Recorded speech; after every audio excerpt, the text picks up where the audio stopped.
Welcome to No Touchscreens. This is a special episode of No Touchscreens, and as usual, I'm joined by Chibuzo. That's what You had he to think wants to be about that known now. as. Yeah, so I don't make mistake. He wants to be known as Chibuzo now, exclusively Chibuzo. So we have Chibuzo joining us today. It's been a long time. I guess both of us have been a little bit. Is overwhelmed the right word to use of late in the last few weeks. So, welcome back to the show, Chibuzo. Thank you so much, Amy. Good to be here as always. So, it's been a great end to the season, depending on which side of the divide you belong to, depending on which team you support. Theo finally ended his 10-year wait for 11-year wait for a Scudetto. So now Inter Milan are champions, and they haven't even gotten to enjoying the title. Some things have happened, which we will come to. Well, my team, Manchester United, interestingly, the two teams that I follow, that's the main one and the side chick, both lost a final. Interestingly, Manchester United lost to Villarreal in the Europa League final, and then Atalanta lost to Juventus in the Coppa Italia final. So I had a lot of consoling to do to both sides. So Manchester City won the double in England. Atletico Madrid, for the first time in 7 years, won another La Liga title, which was excellent for me.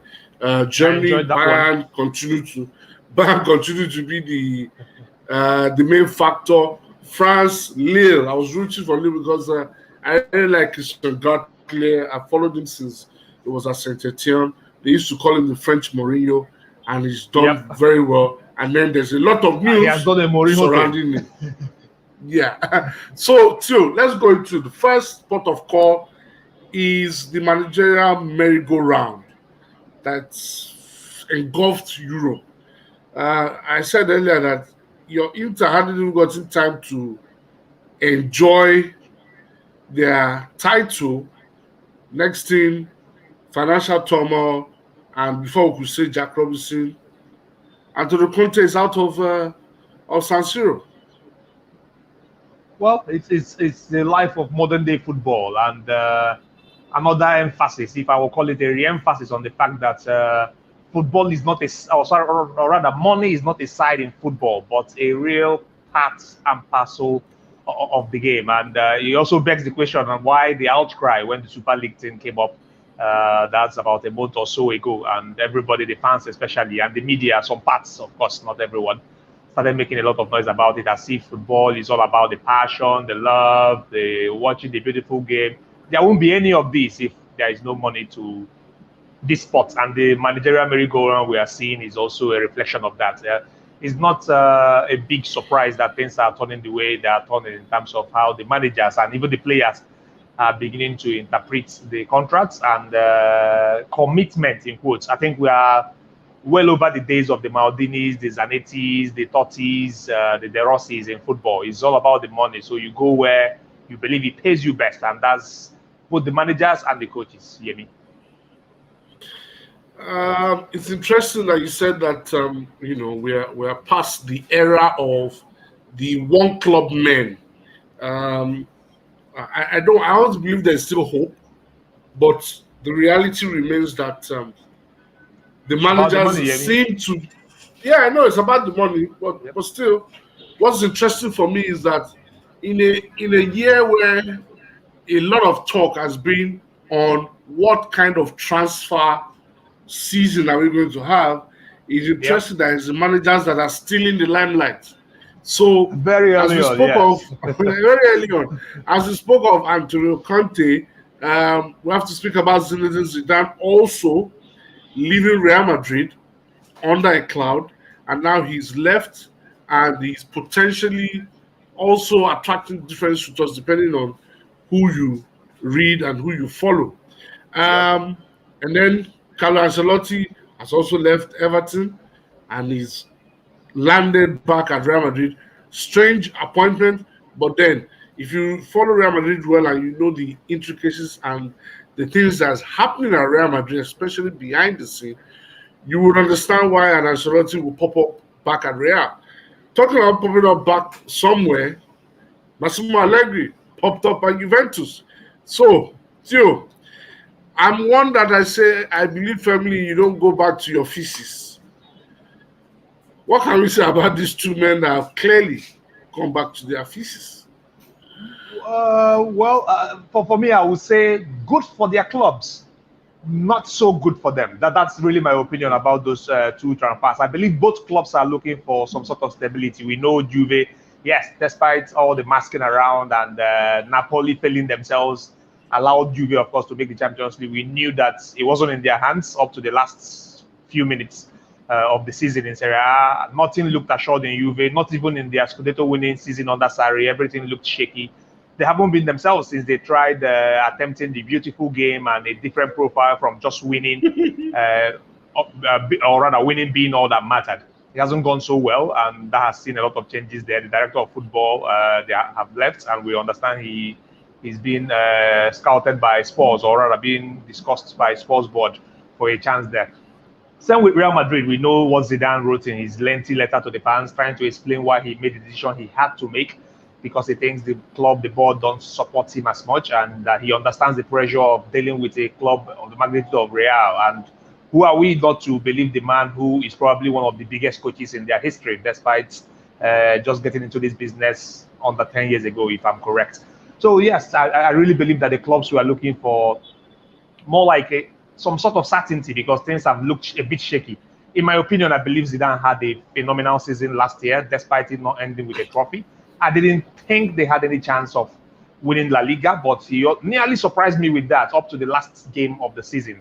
I didn't also think they were good enough to go as far as they did in the Champions League. In fact, the only dent I believe Conte has, in my opinion, in this particular just ended season at Inter was being beaten by Real Madrid home and away. I didn't think that team was that good to beat that Inter home and away. So that's how much I think, or how well I believe Zidane has done at Real Madrid. But that wasn't, of course, enough for them to land the trophy, which is the big measure in clubs of that magnitude. Similar to the situation at Juve, they want a bit more stability. They know that they ran their luck this year. The Coppa Italia gifted them something better. Of course, kudos to Pirlo and the lads that rallied themselves up to be able to beat Inter and Atalanta to the trophy. So that's the big deal, because you don't beat those two if you are not up for the task. So I won't say he was gifted, but then they worked enough for it, but they could have also gone any other way. Same with their finally being able to hold on to that last Champions League slot when it looked almost out of their hands. So the clubs both wanted something a little more stable than what they have experienced in the past season in particular, and that's why they went for these names that will bring you calm. I won't call them yes directors or rather coaches, but they're not far from that, because they're not the type that will stir undue unnecessary controversy like a Conte would do if things are not going their way in terms of personnel, player transfers, or even backroom staff that they may want. And if the club is against moving in such direction, so that the guys that will bring that stability focus on their job, get them their fitness guys to do their job while they focus on the coaching, and they're damn good at it, as we have seen with the records that they have in these two clubs. So as I said earlier before commenting on this, I really believe it's a very smart decision by the club, but time will tell us whether it is as smart for these managers, because I really think they both may be making a mistake going back to this respective club, who stand more to gain than these managers in their own ready. I kind of agree with you with the fact that you say that the clubs are the ones that seem more likely to benefit than the managers. So, for instance, I asked myself, and this club's going to be asking themselves now, that why did we fire Allegri in the first instance? Why did you fire Ancelotti in the first instance? Remember that famous interview that Perez gave after they fired Ancelotti? He was asked, why did you sack Ancelotti? And he said he didn't know. And that was the truth. He didn't know. Why? He just didn't know. They just fired him. So...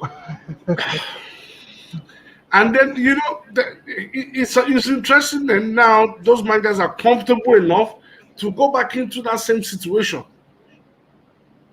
Or maybe desperate enough, just maybe. I mean, Allegri has not found any job despite being available for the past couple of seasons. And there has been several managerial changes since then till now. Do you want to start that conversation? A few links with this club here or there, but nothing really happened. So just maybe they are desperate enough to go back to what, in quotes, was not exactly a job that comes up. Yeah. Yeah, but Ancelotti had a job at Everton. Well, I mean, Ancelotti at Everton, is not supposed to be a norm. He was always raising eyes when that particular move was made. Even James at Everton was. People tried excusing it. There's money in the Premier League. The ambition is bigger. All of those kind of things just to make it sound okay. But I mean, Ancelotti at Everton was always a huge downgrade, both for him and everything he represents. So it's no surprise that an opportunity to go back to what seems like the big time will be very welcome, as has been the case. All right, so we'll be taking your comments. Feel free to drop your comments in the comment section. So one more thing. So let's look at this. There's a rumor that PSG might, that Pochettino might leave PSG. So the Real Madrid job is open. There's another rumor that there's a Real Madrid not open. Real Madrid is filled, of course. Yep. Real Madrid is filled up now. Sorry. Yep. But there's a rumor that Barcelona might be kicking out Ronald Koeman. So Pochettino, potential likely destination for him. Tottenham, there's a rumor that Tottenham might be open to having Pochettino back. Yep. Then there's another rumor that already Spurs are having a conversation with Conte and also having a conversation with the sporting director that Juve just fired.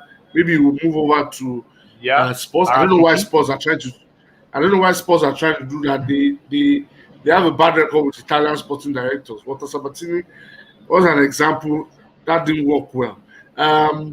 So you ask yourself, where do you think Conte is going to land?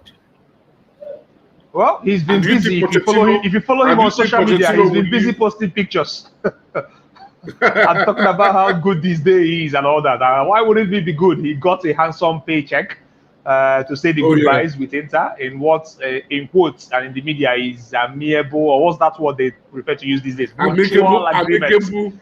Mutual agreement and all that. But he seems happy. I mean, posting pictures all over the place, obviously enjoying his holiday and waiting for the next thing, whether it's this summer or next. But there are strong links now that he's the main candidate that Spurs is looking at. And there have been a few debates, and rightly so, on Twitter. Why leave it for Spurs? Because they seem to have about the bigger headache on their hands if you are looking at the roster. Yeah. We saw the struggles of Jose Mourinho himself.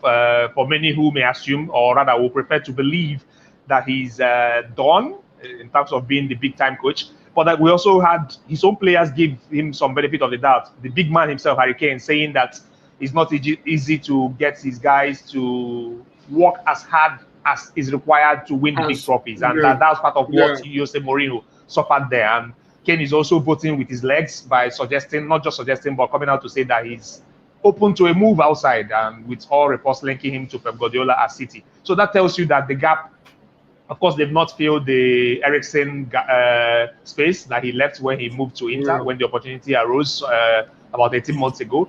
Dele Alli is no longer the same player. I don't think he will probably see the version we saw as the young star Dele Alli, which is probably what excited us more than his real ability.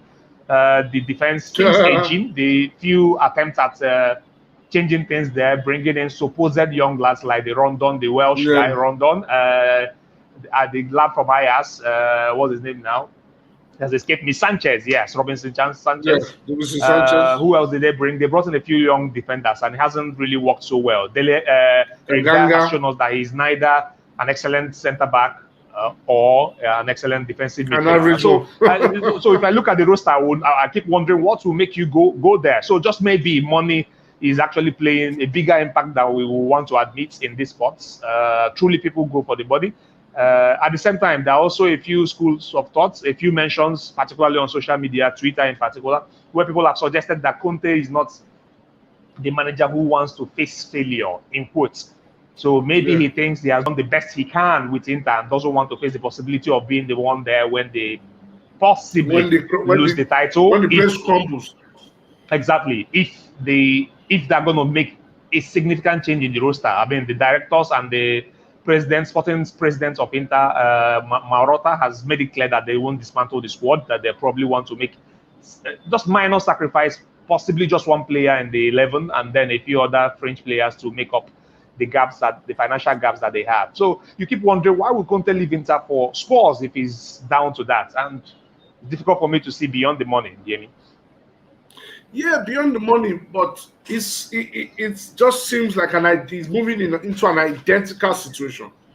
I'm not sure. Exactly. Which is what makes me even wonder the more. So why exactly did you leave, or were you truly afraid, as his strongest critics would prefer to believe? Well, I think for Conte at Inter, because of the financial circumstances and the fact that they were saying they needed to sell players, I'm sure at the back of the mind is thinking, okay, so if I sell these players, what are the likely replacements I'm going to get? Are those likely replacements going to be able to give me what I want? We know Conte is a man that plays with a lot of intensity. Can they provide the same level of performance and deliver at least a Scudetto? So I'm sure I just looked at it and said, look, this is not going to work for me. My team is built around a lot of the good things that Lukaku does on and off the ball. Lautaro Martinez and Lukaku have built a very good partnership. Interestingly, it seems that Inter are able to sell at least one of them. Hakimi has grown in leaps and bounds in this team. There's Brozovic, likelihood that Brozovic might go. Skriniar has always been linked to one place or the other.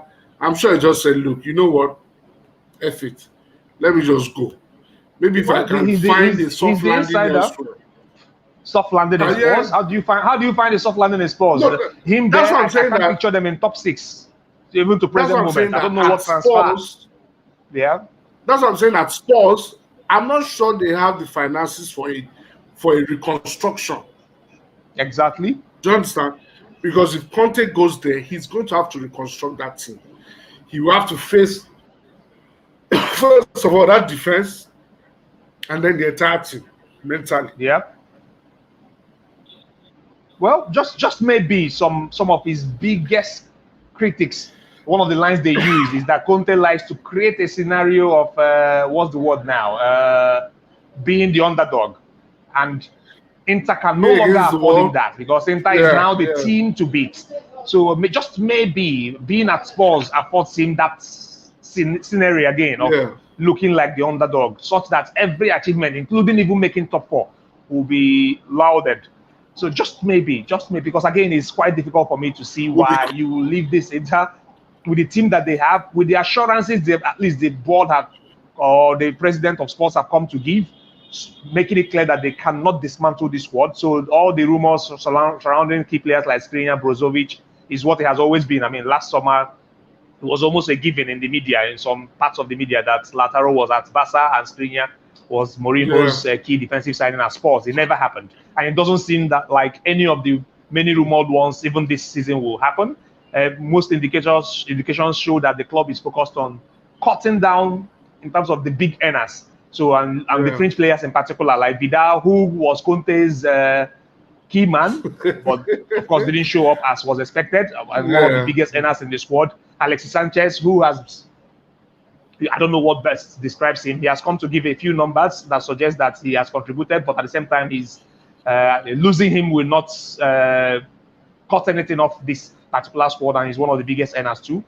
So I expect that to be the focus, and just maybe one key player, and it looks more like Hakimi than anyone else. So if that is the condition that makes you think that the team is weakened enough to challenge or stay up there, then I don't know. I don't know what to believe any longer. I don't think Inter is being dismantled. Again, I prefer to believe what the president has said, and just maybe, as I already mentioned, that the critics of Conte, who seem to believe that he prefers being the underdog, may be right on this one, because going to Spurs almost gives him that tag again. Underdog, the one struggling, the one trying to create something magical from a supposed average side, such that if he manages top 4 is big. If he ends winning the league is almost miracle level achievements and things like that. So just maybe that's the kind of thing he's looking for. And of course, another big paycheck. All right, so let me quickly take some of the comments before we go to my team of the season across Europe, which I've gotten a lot of flack for, by the way. Ciro Ferreira says, Ciro Ferreira, that's the name of a great Juventus defender of old. Great defender. I enjoyed him. But not him anyway, just so that listeners will know. In the midst of the Super League madness and very uncertain Pirlo, Juve needs that UCL money guarantee. A manager that can do the most with little. Well, if you are to believe what Allegri has been saying, Massimo Allegri has been saying lately, that Juventus team is potentially about to be scattered as well. Ejike Neke says, Ezetio, Italian Inter Mafioso, it's been a bit for me in this space. Good evening, Emi. Good evening, Ejike. Thank you for Good evening, always tuning Ejike. into Thanks. whatever it is that I do. Oyesan says, Conte at Spurs with Kane might work plus a week rest. Well, Spurs have the Do they have a unfortunate week rest? I thought they made Europa. That's what I'm about to say. That they have the unfortunate circumstances of going to play in the European Conference League. So Oh, hey, okay. That's even I'm more not something. sure. I'm not sure they get a week's rest. Oyesan says Conte's 3-5-2 is closely knitted. It's so compact, player deficiencies are well covered. So don't write off their roster just yet. Okay. Well, NKTK that's a good point. Yeah, NKTK says Conte to Spurs would be a good first season if he and Spurs can work it out. If he's leaving Inter because the ambitions vary because of the financial situation of Inter, will he get that backing at Spurs? That's the question. That's the big question. That's the big question. Yeah. Identified. NKTK said again, it's really good. It's really good to be walking waters for Conte at Spurs. There's really no way that Levy and Conte will not have a big friction at the end. And of course, our very good friend who doesn't like to hear anything Spurs, Mourinho, Conte, Inter, and general nothingness, Jeffrey also says Spurs does not need a lot of reconstruction. That is a farce. Well, we have to wait and see. It will depend on whoever it is they appoint as manager, by the way. Yep. And whoever it is will have his work cut out. Cut out, of course. Vettoren is long gone now. He's at Benfica. But Alderweireld, Toby, Eric Dyer, who else is there? Davinson Sanchez, Rondon, the Welsh guy. I'm not sure which other. I'm not sure there is any top 7 club they will. Any of them will start in. If you move further down into the midfield, Ndombele, he hasn't shown anything since he left Lyon. But more interesting players have come out of the Lyon ranks since he left. Sissoko, of course, is in the French roster. We know how Deschamps likes to use the forceful wingers, central midfielders. So he will always be there so long as Deschamps is the man. Any other coach, he won't probably make this French squad. Yeah. Who else is in their midfield again? I can't remember.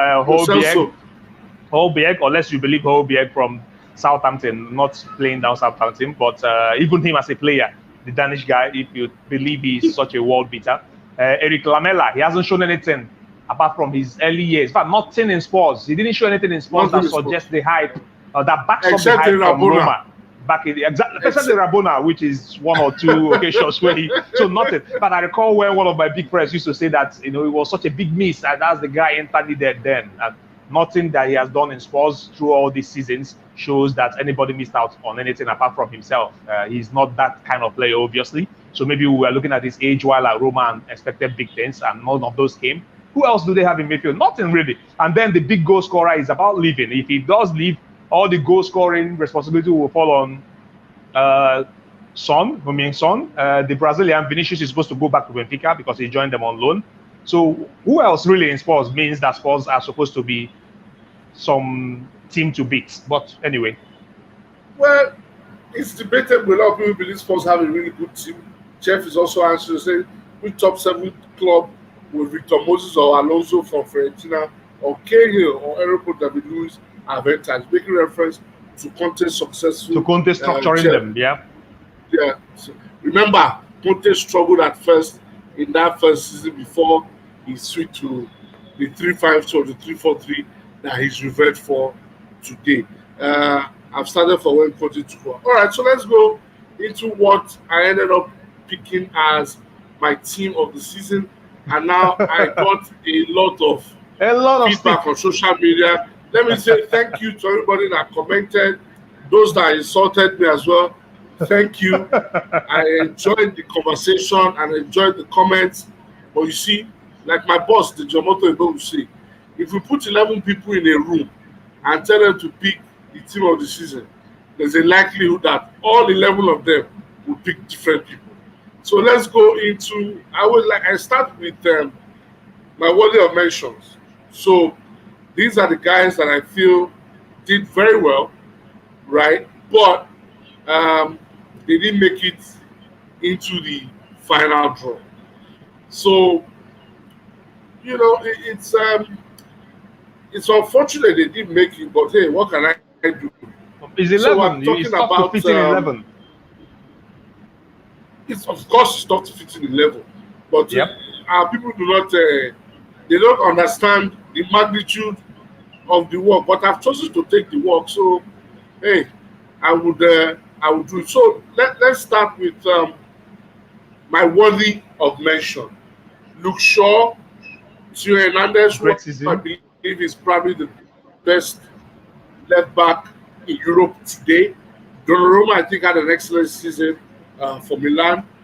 Kieran Trippier in Atletico's title winning team. Atleti, yeah. Van Cancelo and Kevin De Bruyne. And I think the reason why Kevin De Bruyne doesn't make it into my main team is because he did have to deal with a lot of injuries this season.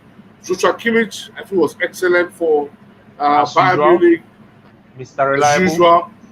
Yeah, Erling Haaland scored a shitload of goals for Dortmund, 28 goals if I'm not mistaken. Luis He's Suarez ready. handed Barcelona handed Atletico Madrid the title by letting Suarez go the other way. If you score over 30 goals a season, you need to be considered among worthy of mention. And that's why I put Paul Onuachu on that list. And then yes, I got this primarily got major slack for these three guys: Ronaldo, Messi, and Lukaku. And the reason is this. And a few people will come and they say, look, selecting a team of the week is, and I'm trying to resist the urge to shalaye. Selecting the team of the week is depending on your individual performances, not just what your team won. Lukaku was Yep. great for Inter, but still, I didn't feel it was the best he could get any of the three places up front. Messi in an underwhelming Barcelona team still ended up with 30 goals, but still I felt it wasn't that good. And Cristiano Ronaldo as well, I think 50 27 goals to the top scorer in La Liga. I just felt that Juve had an underwhelming season, and on the back of that, the answer was no.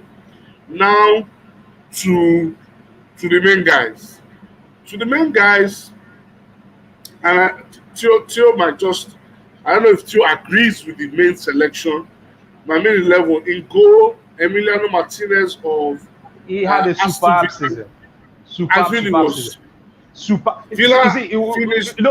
in fact, 10 games into the season, I was already telling, I have some set of friends that are strong, big time Arsenal fans for ages, not just the ones that converted when Kano joined them.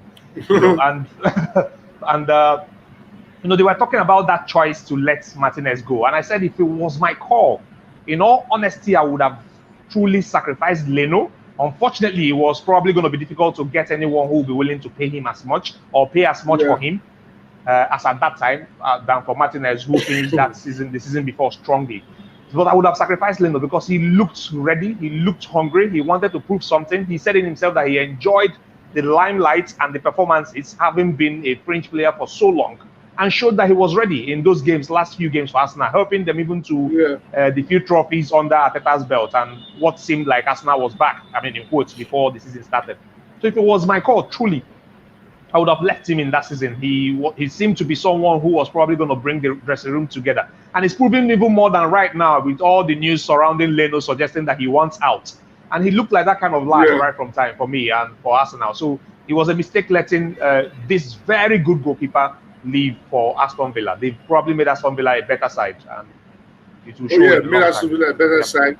At the point, he was top of the clean sheet stats. He makes a lot of saves.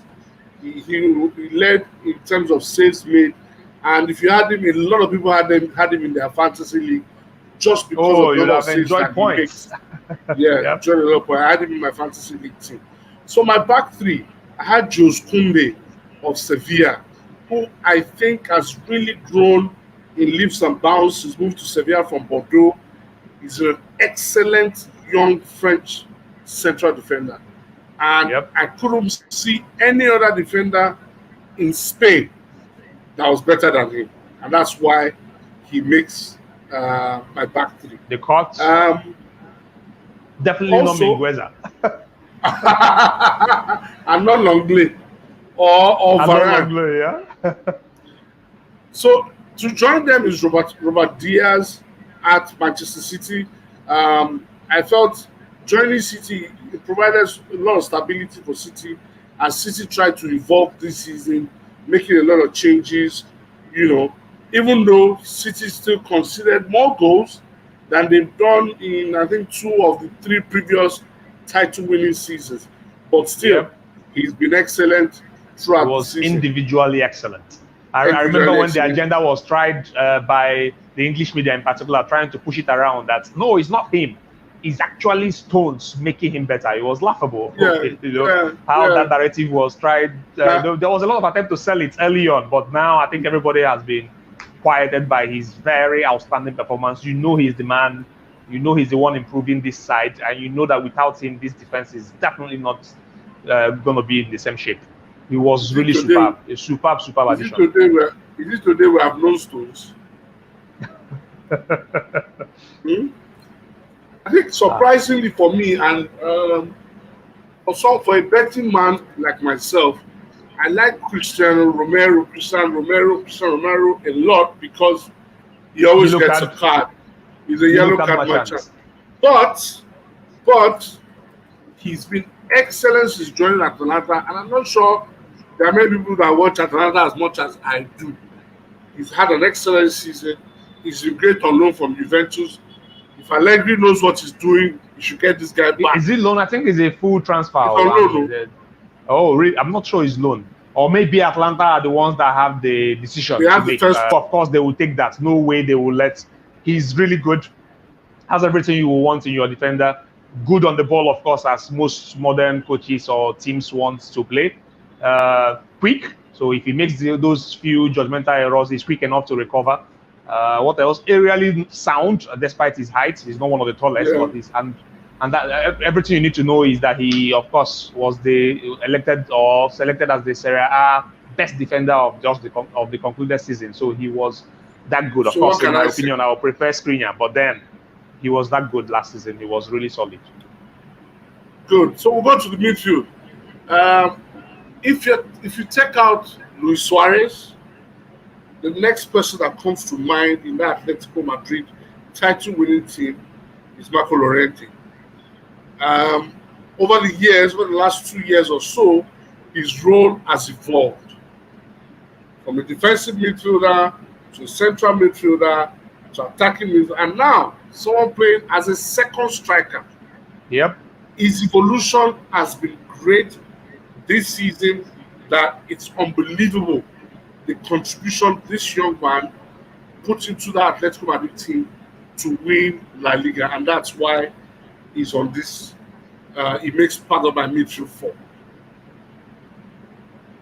Very reliable footballer. I mean, he has changed for him since that famous night at Anfield, the last match before the COVID restrictions started with fans. It was a big deal because it looked like all Liverpool, of course, the usual rhetorics, tough to beat them at Anfield, just 1 goal advantage, they will take care of it. And they seemed to be in charge at 90th minute until Llorente popped up and did his thing. Since then, he hasn't stopped scoring. He loves it. He loves the new role of trying to be the man to go for the goals and not just to try to win the balls back. So, and of course, his experience at winning the ball back means that he now has that opportunity to win it even further up the pitch to contribute to the goals even more and quicker. So he's been excellent for Atleti, and what a revelation by Simeone. If he's another coach or one of the other favored coaches, people would have been talking about how he has remodeled a player.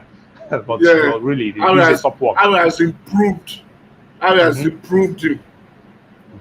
That's what they have been saying. So another person is Frankesi. I think Milan's best player this season by superb footballer. That's the only one I admire in Milan, really. I wish there's any way that can steal this of them. He's really a complete footballer. I For the enjoyed him so person that much. came, for the person that came at me and said, "Is it because of the penalties he scores?" You need to watch Milan and see the amount of work Yeah, this guy puts you have to watch in enough that to be Milan able team. to really You need make an to objective comment appreciate on some of these lads. Frankes. Yeah. So the man that kind of made me consider dropping Lukaku is Nicola Barella. I think You that didn't want to guy have is one. two Inter I men. don't want to have Twitter, no. He's full of running. His engine is something else. And then he also is able to get into the box and score a few goals. I Yep. think that I didn't expect much from him when he joined from Cagliari. My eyes and my mind was with President Sensi, but unfortunately, Sensi has suffered A lot multiple of injuries and injuries not there performing. too. But this guy has stepped up and was excellent all through the season. And people need to note one thing. I keep saying excellent all through the This season. season. Consistent, Not reliable. not Not a few from games. January, Yep. not for Not 11 a games or particular 12 patch. Yep. games like Gundogan, or in the knockout rounds of the Champions League like N'Golo Kante. I like how you mentioned those two names, Gundogan in particular. You know, I've tried telling people why I think it's difficult for me to see City winning the league next year. And one of the reasons is that I believe a lot of players overperformed. And the classic example I keep giving is Gundogan. That spell he had is not him.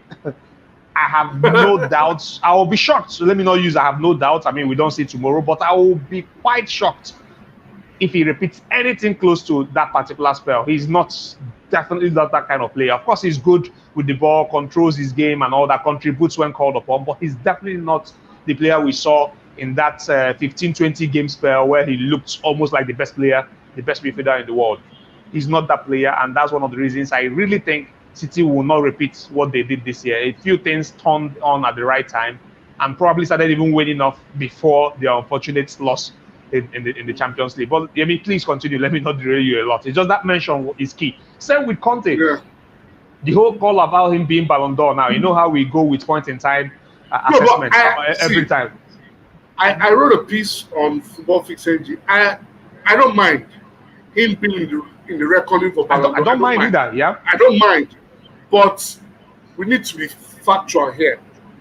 He's had a good last 3-4 months. Couple of months, exactly. Not that he has been this outstanding all season.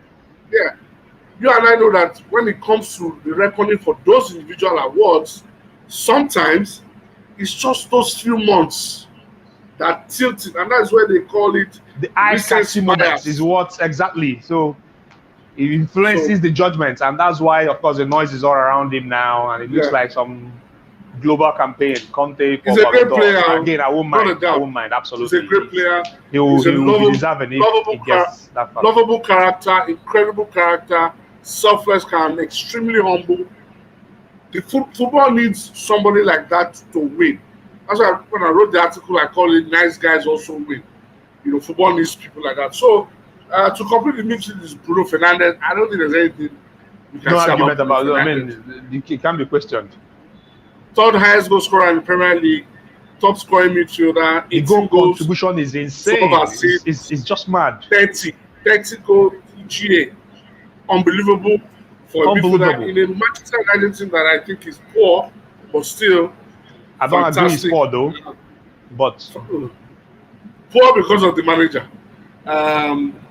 Maybe that I can buy that. But not that roster. That roster is good enough.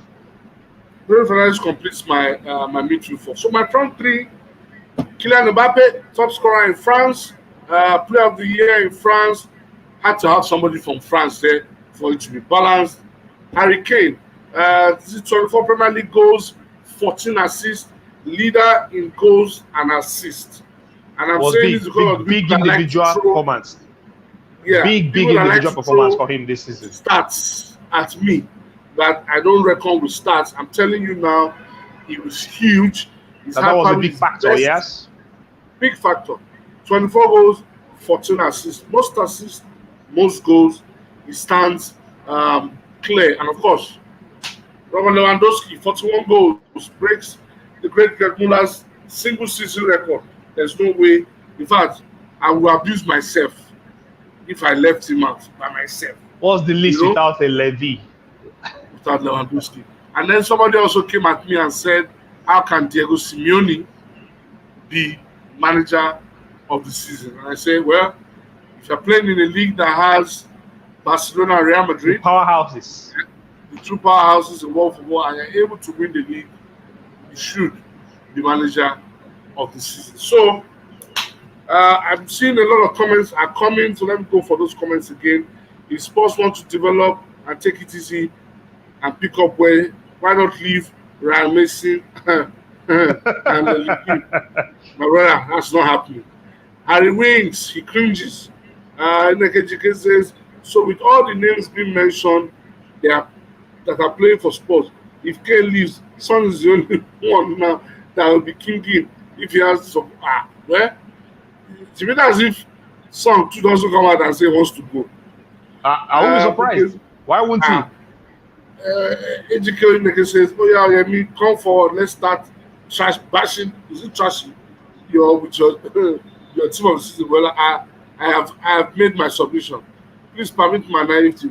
Where is Joshua Kimmich's best position apart from goal? I think I've locked him in both positions this play. At right back and in midfield. He's almost the exact clone of Philippe Lam. I don't know if I agree with you. No, big time. In fact, well, maybe a better midfielder than a defender, unlike Lam, who is obviously a better defender than a midfielder.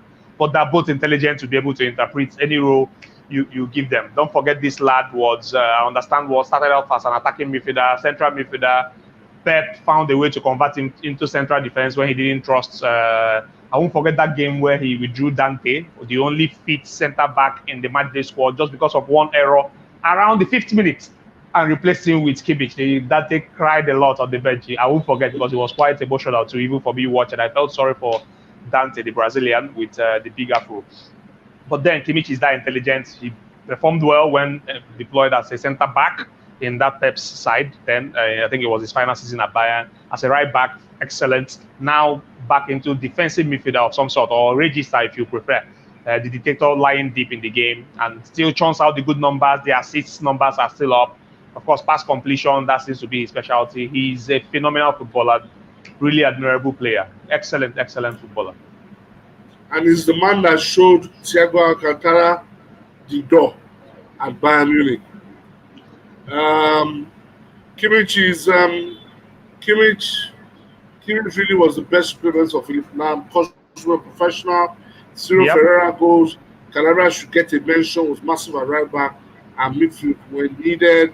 I liked him. I liked him as a player, but maybe mention maybe a bit. Maybe pushing it too far. Overstatement, yes. But I liked him as a footballer. One of those reliable lads again at Milan this past season.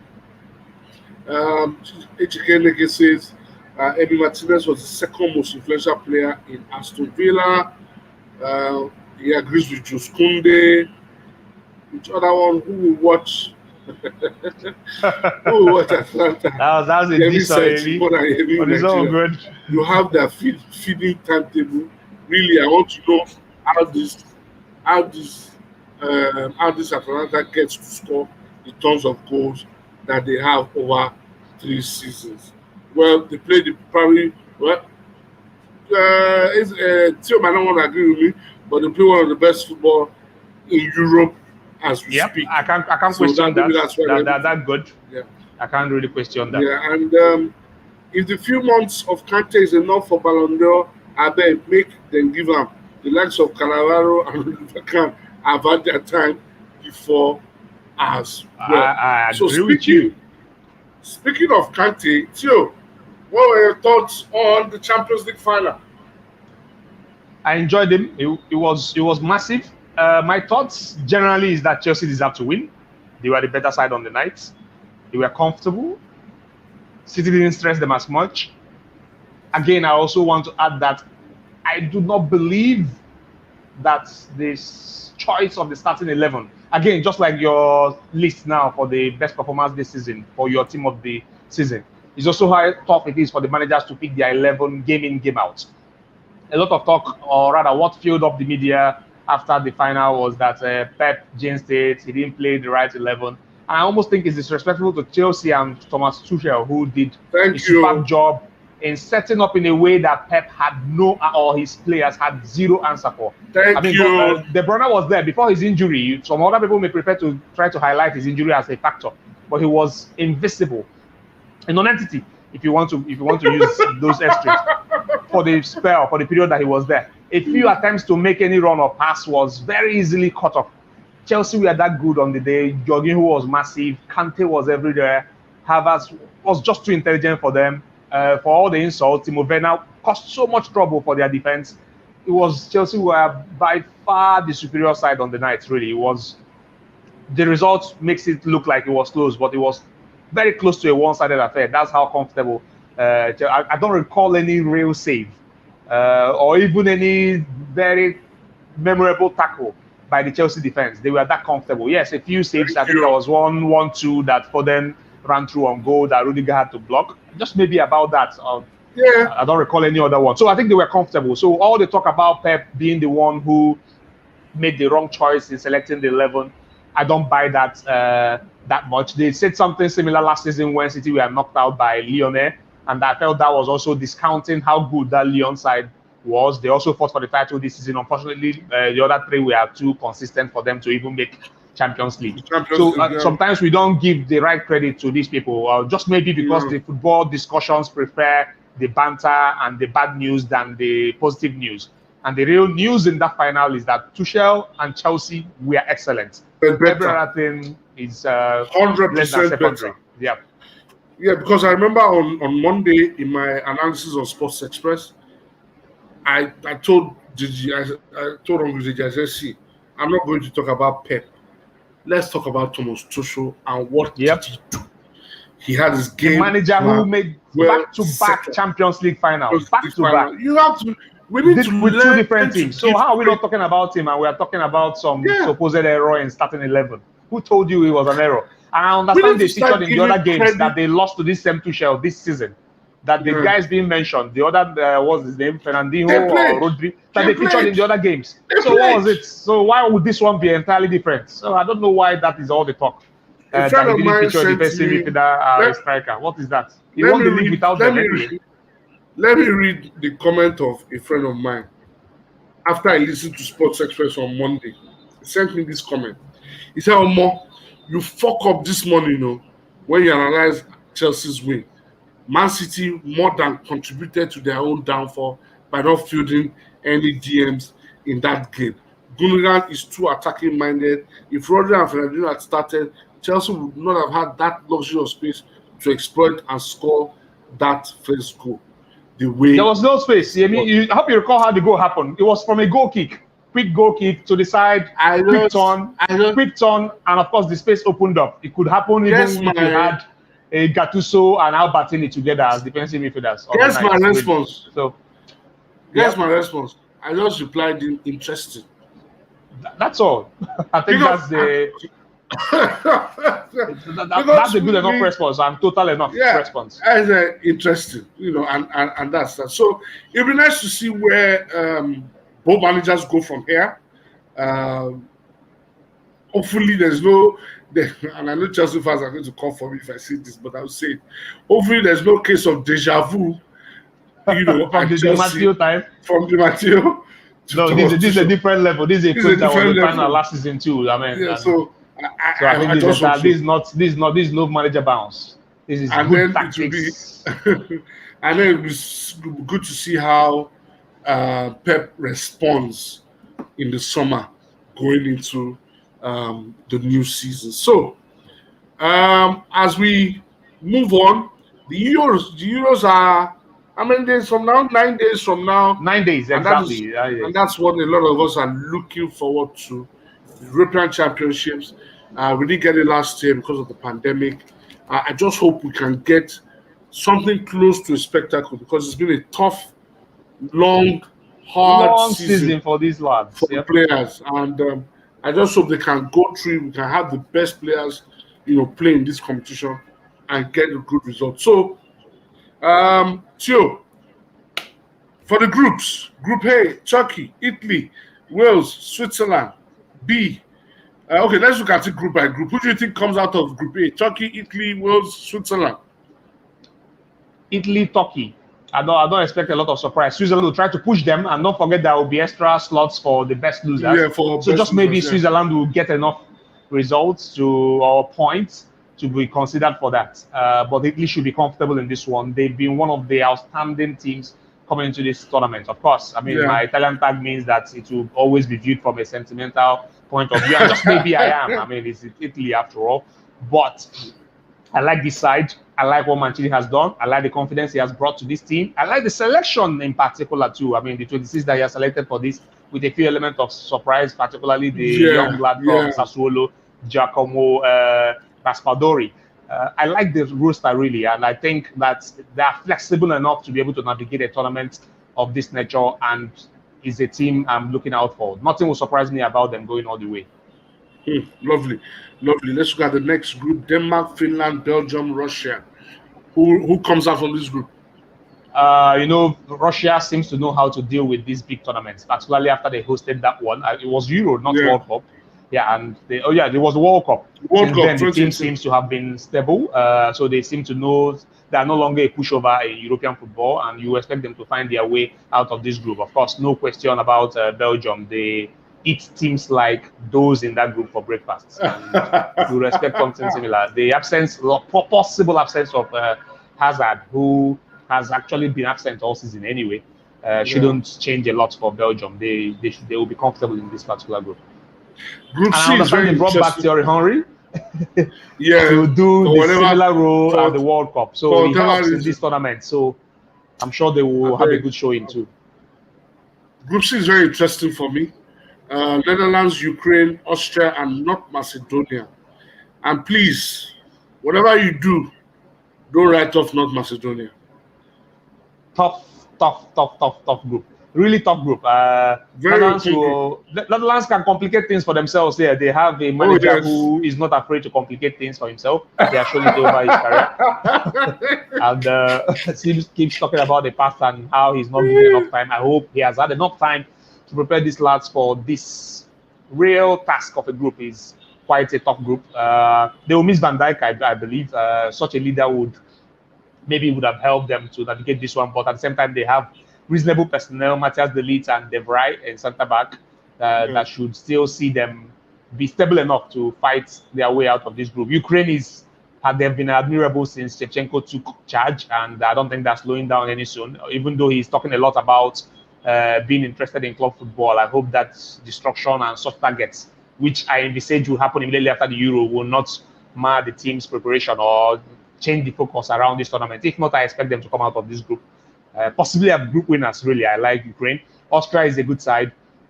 It's not just Alaba and Sabitzer. They have really interesting bunch of players, all experienced, a few of them playing in Bundesliga.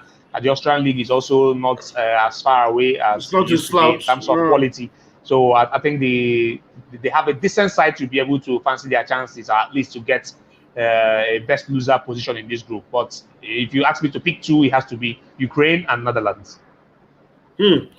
Well, I'm saying it. Don't write North Macedonia. Good and of course, I'll have that soft spot for them. Please watch out for Ruslan Malinovsky of Ukraine, plays for Atalanta. Top player. Exciting young boy, and he has goals aplenty in him from midfield. Group D. This group here. England, Croatia, Scotland, Czech Republic. Looks straightforward to me. Looks straightforward, but yes, tricky. But it can be tricky, particularly Czech Republic. They work hard. They're a good team. They will stress those sides. England, Scotland, you expect Scotland to play like it's a derby. They give up their lives. Of course, the usual statement that they will intend to make against their neighbors. So it can be complicated. England, that particular tie, I think England has enough quality in them, even though I have my own reservations about the roster. I think my personal opinion is that the coach Southgate has been bullied into having 4 right backs. He didn't intend to do this. Yes, I really think he was bullied into that. There was a lot of media coverage and focus about Trent making the squad or Eh, not. It was is it all not the the same? discussion. Is it not the same media that will call for his head when they get knocked out in the first round? And just maybe he was preparing ahead of time so that it won't be that if Trent was here, this wouldn't have happened. So he probably saved himself that part of the blame by, Okay. squeezing the Okay. squad, thinning down the midfield area, which I really believe they are thinning because they're carrying a Henderson who had Yeah. a very big injury hit season. Who else is in the midfield now? Two players that are quite had an injury hit season. The young lad in Dutchman who is just coming out of his first top flight season. Yeah. So I think they're a bit thin in that particular position. And then Mason Mount, who has played a bit too much this year, and also his probably second big season in top flight. Champions League winner, maybe the euphoria and the joy from that will carry him on. So, but I believe that's the area that they are in, and I'm sure that they wasted a few slots by carrying as many right backs. And he didn't want to carry Trent. If you still ask me, that's my own opinion. I really believe so that he didn't want to take him, but the pressure was a bit too intense that he couldn't have ignored the future focus if they get knocked out. So he has solved that part at least. So let's see how it goes for them. But they should come out of this one with difficult for me to say Croatia easily. They have not been the same size since that World Cup. Of course, some key players have left since then. Rakitic, Mandzukic. Modric is no longer the same person, but he still managed to play almost the most minutes in Madrid last season. And just maybe that will tell on him in this tournament like this one. So I have my doubts and reservation about Croatia, but just maybe they are good enough to go along with England and make it to the next round from this group here. Vlahovic is from where again? It's not Croat. Who? Vlahovic. Who? Vlahovic. No, that's Serbia. Okay, it's from Serbia. Serbia. They didn't make it. Yep.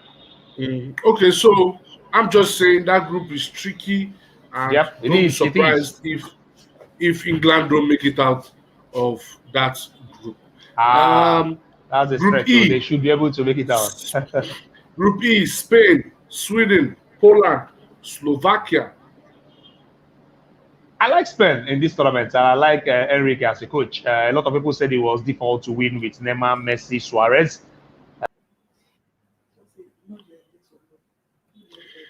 We've lost Chio. Chio's internet. Okay, Chio is back.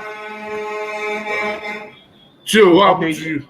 Yeah, sorry, I'm not sure what happened with the network there, but I was talking about Spain and Enrique and why I believe it wasn't default to win with a Suarez, Messi, and Neymar, because in many other similar scenarios, people will be talking about balance of having such 3 out and out forwards. Yeah, who will probably contribute little. In fact, it's entirely different from the Man U's era of Tevez, Rooney, Ronaldo. 2 of them are hard workers that will drop deep into midfield to help get the balls if things get difficult. Yeah. Similar to Mane, Salah, Firmino. 2 again are very good hard workers who will drop deep if it comes to that and have enough strength to cover and make it to the forward positions if it gets that. But Neymar, Messi, Suarez were luxury forwards, if you may. Good with their goal scoring, of course, but won't contribute so much defensively. So I don't take it as a given for Enrique to do what he did, that treble with them in that particular season. And I think he's quite a reliable coach. I like their roster because, one, they are not going in with the usual pressure of being one of the teams to beat in the tournament. In fact, people are writing them off as being not good enough. And I think they are far from not good enough. I expect them to do well. It won't, again, surprise me if they come as far as semi-final or even finals. He has the tournament kind of players. Ferran Torres, I like him. He's those kind of guys that you throw into games to get you goals. He knows how to finish.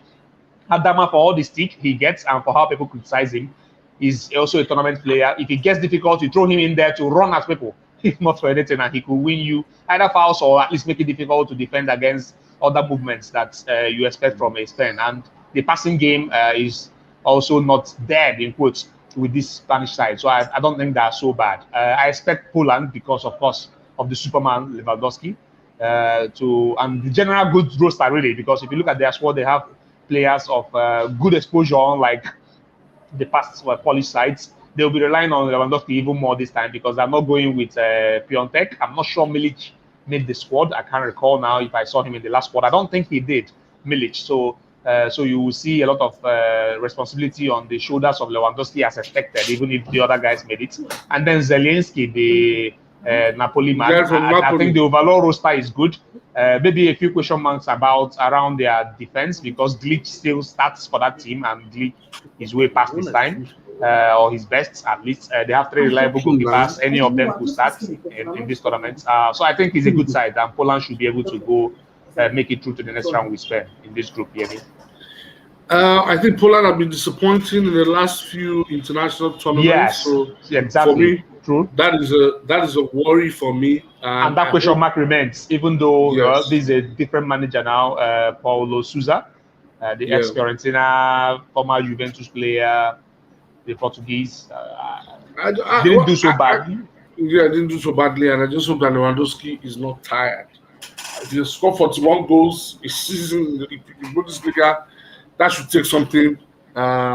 He's hungry. Don't forget that the Ballon d'Or discussion, Yemi, particularly for him, must involve a big achievement like the Euros. Of course, knowing what happened in the Champions League, the unfortunate situation, he got knocked out because he wasn't even fit. And just maybe they would have gone a lot further if he was available. So while it's unlikely in terms of odds for Poland to go all the way, Lewandowski will want that badly if he wants to remain in the discussion for Ballon d'Or this season.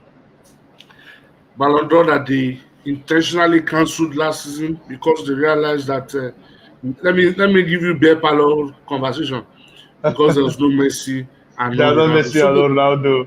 No, to the final group is Hungary, Portugal, France, Germany. They don't come any tougher than this. And that's why I think nobody in that group will win the Euros. They're playing all their finals. There. They will do all the hard work there, and they will scrape off and wound themselves enough in that place, in the battles, in the many finals in that group, to come out to probably be knocked out from people like Spain, who will probably have it a little easier, perfect certain things enough to knock you out in a 90 minutes to max 120 minutes tie. So I don't fancy them going all the way. Both France, Germany, who, Joachim Löw's last tournament with the German national side, I think he overstayed. I'm surprised he stayed up all the while to this long.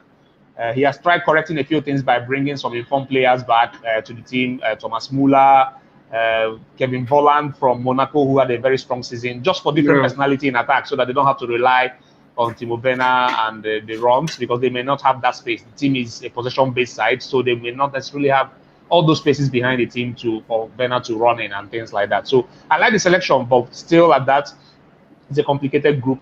Portugal, you can't rule them out. That the defending champions, I think they still have a very good squad. But as I said, these teams will beat themselves up so much in this group that they won't have enough in them to go all the way. But if you ask me to pick two, I will pick France and Portugal to make it out of this group.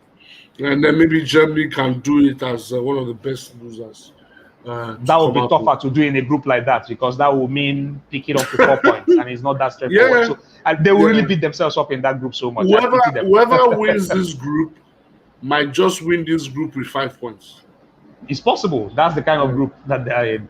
Really tough group. Whoever wins this group might just win with 5 points. Okay. I saw a tweet, by the way. Sorry, Yemi. I saw a tweet. I loved it so much. He said that this is what Deschamps saw and had to just say, sorry, I don't beef Benzema again. Come back.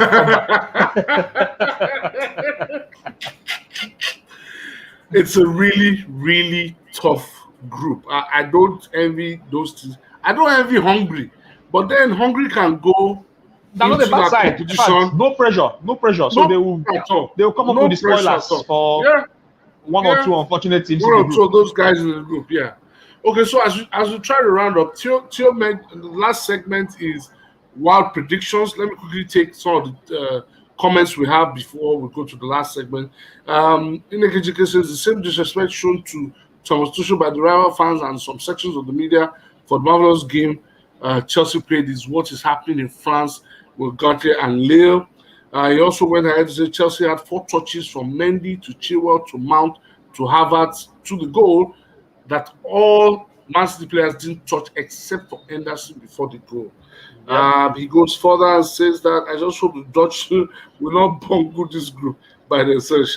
Not Venezuela did fairly okay in qualification and beat Germany along the way. I'm telling you, Frank de Boer, what's that his name? Watch out for Holland. Malosi's left foot is a problem. You can say that again. Sweet left foot. So Ferreira. We have Okay, someone's commenting on the group, says the real group of death. Nekejike says Henderson, Bellingham, Rice, Mount. The three lions midfield is like generous midfield for Tottenham, where you hear that Ajayi and she was like, Ah, please let's not go into I generous. beg go. You know how I feel about generous. England to get to the quarterfinals would be okay for them though. If they make the semis, that would be overkill. I can assure you they will not make the semi-final. Um, he goes further and says a team that defeated Germany 5-0 is what some people are saying they are not good enough. Let them I underrate really Spain. like this pen. I honestly, I keep saying it. I like this pen. They are not going with a lot of pressure because people have removed their eyes. People are counting their favorites and singing and writing all sorts of things about various things and ignoring Spain. So that allows them. And they also have an Yeah. easy, well, not easy per se, but a group that is easier to manage at least than Germany's group. I expect And I Spain to think go that- really far in this tournament. And I think the squad that they picked also allows Enrique shed off some Yeah. pressure. Yeah. Exactly. Okay, so Ekejike says Poland will still disappoint. Lewandowski can't be the only one now. And it goes finally Portugal, France, Germany should find a way to go through from this group. Perhaps one of them go as one of the best qualifiers. I see France and Germany taking Tough the to first manage in It's this kind gonna of be group. tough. Not when you have Very two tough draws, group. 2 draw, 3 draws. How do you go as best qualifier? 3 draws is 3 points. The ideal thing in the group would be everybody beat Hungary and score That's 3 3 points. points. Then Everybody Against- draws against every the other three person. of them, they draw themselves and they have 4 points. That's the ideal thing that can happen in that group. Otherwise, whoever wins that group will win with 5 points.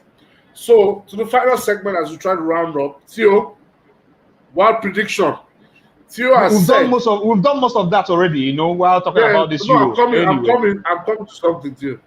Theo has said, in that group of death, none of them is going Yep. to win the European Championship. So Yep. write that down. Theo has said that none of them is. So, and I'll ask Theo, who wins the Euros? Woo! Of course, both head and hearts says the same thing. Italy. Italy. You see, I maybe not more often than not, I don't agree with you, but I kind of agree with you, and I'm actually putting my money on Italy. There's Head and heart a says Italy, really. I really think there's a Italy will win. publication. There's a publication I write for, Prost International, and we're doing a Swiss stakes. I even need to follow up on that thing. That they're going to allocate everybody a team. I'm hoping that I get Italy. Or Because Spain. something just tells me. It's one of those I don't two want that Spain. I believe. I don't- But I expect I the really finals to don't- be Italy and Spain. Oh, like 2012 again.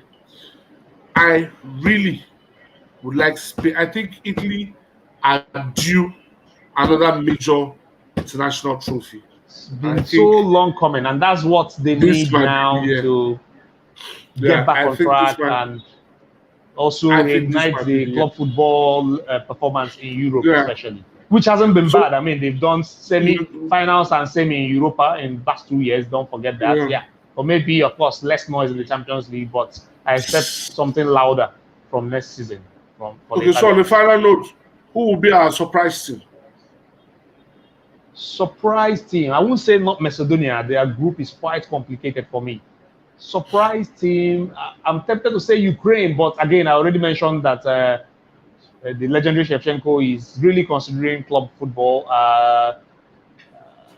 They were a lot better before now. Assuming Euro was last year when it was Yeah, originally they were- scheduled, I would have said They had a Ukraine. good trajectory at that Yes, time. a year has changed a lot about that side. Yeah. So Yeah. not Ukraine. So I'm trying to pick a team. Surprise here in Spain because I really think they're good enough to go all the way. I don't They're not count getting Spain that as a level of- surprise.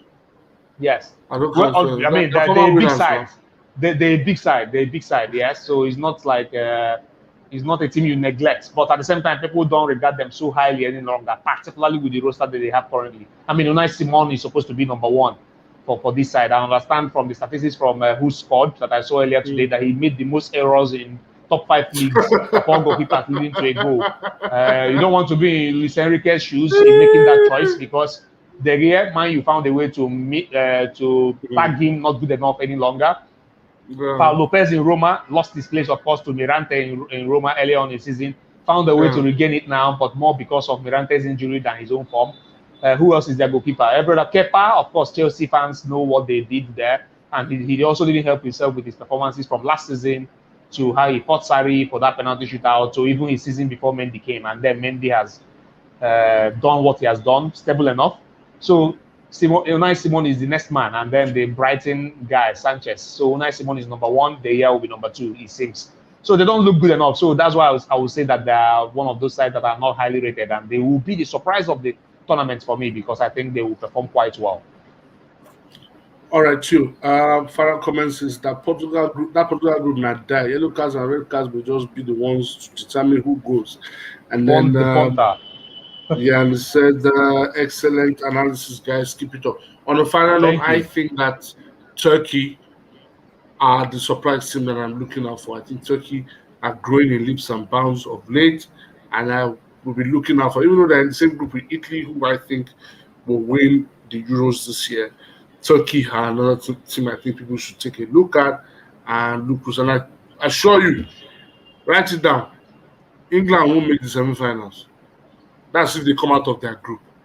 Tio, you have said this more than once, coming out of the group. Okay, well, it was good. I don't think that bad, though. I fancied them better than that.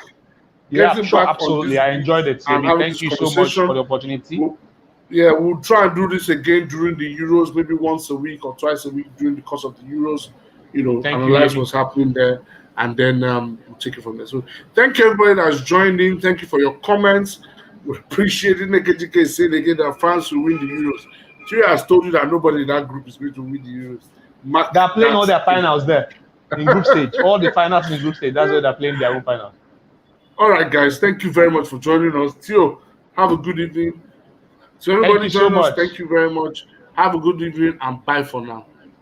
Bye.